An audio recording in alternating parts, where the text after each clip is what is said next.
कविता अपने माता पिता की बहुत लाडली थी। 3 बड़े भाइयों की बहन थी। कोई भी चीज मांगने पर उसी वक्त सामने हाजिर हो जाती। पूरे घर में रौब था उसका। पूरे परिवार और नौकरों पर राजकुमारी की तरह हुक्म चलाती थी कविता। स्कूल में भी पूरा रौब था उसका। बड़े घर की लाडली जो थी वह। ऐसे ही उसने कॉलेज में दाखिला लिया। उसके ठाठ बाट, बड़ी गाड़ी में आना जाना, हर दिन नया फैशन देखकर हर कोई उससे दोस्ती करना चाहता था। थोड़े ही दिनों में उसके बहुत से दोस्त बन गए। पूरे कॉलेज में उसकी अपनी ही एक पहचान थी। इन दिनों उसके घर एक रिश्ता आया। खानदानी लोग थे और पापा की पुरानी जान पहचान थी उनके साथ। कविता के साथ कोई जबरदस्ती नहीं थी, पर कविता ने फिर भी हाँ कर दी, क्योंकि वह अपने परिवार से बहुत प्यार करती थी। वह जानती थी कि वह लोग उसका अच्छा ही सोचेंगे। लड़के का नाम राज था। राज काफी पढ़ा लिखा और समझदार लड़का था।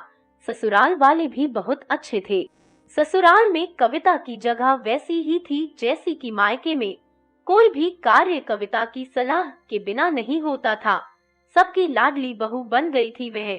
फिर उसके घर एक बेटे का जन्म हुआ। राहुल कविता को जान से प्यारा था। पोता पाकर ससुराल वाले तो फूले नहीं समाते थे।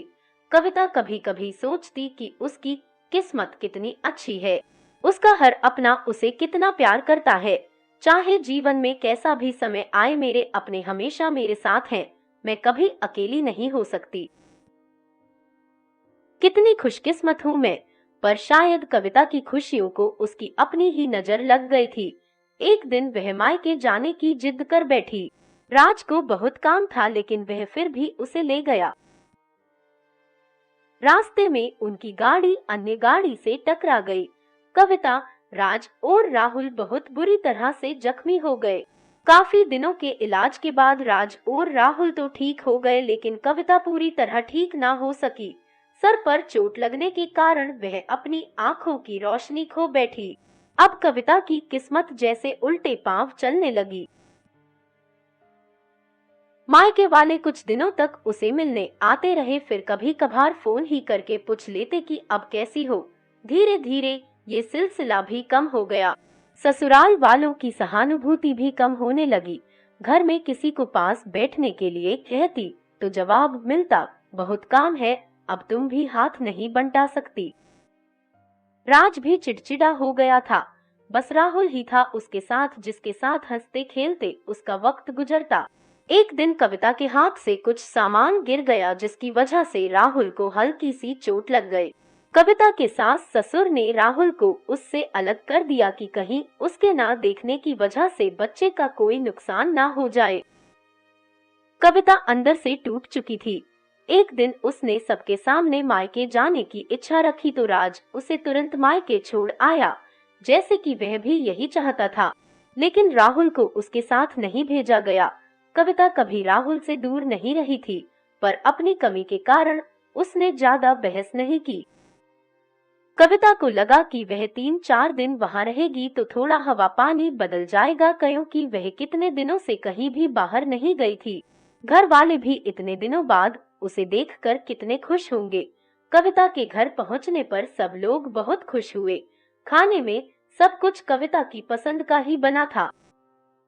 उसने अपने मम्मी पापा और भाई भाभीियों से दिल खोल कर बातें की। उनके छोटे छोटे बच्चे भी बुआ के साथ घुल मिल गए थे। रात को सोने के वक्त जब वह कपड़े बदलने लगी तो उसे पता चला कि उसका बैग तो बहुत भरा हुआ था। वह सब समझ गई। वह बहुत उदास हो गई। कुछ दिनों तक तो सब ठीक रहा, फिर जैसे सब बदलने लगा, सबका व्यवहार बदल रहा था। वह लोग जैसे थक चुके थे, उससे सब लोग घूमा फिरा कर पूछने लगे कि राज कब आ रहा है उसे ले जाने। वह बहाना बना देती, जबकि वह जानती थी कि उस घर में अब उसके लिए कोई जगह नहीं। कविता से चलते वक्त कुछ ना कुछ नुकसान हो जाता।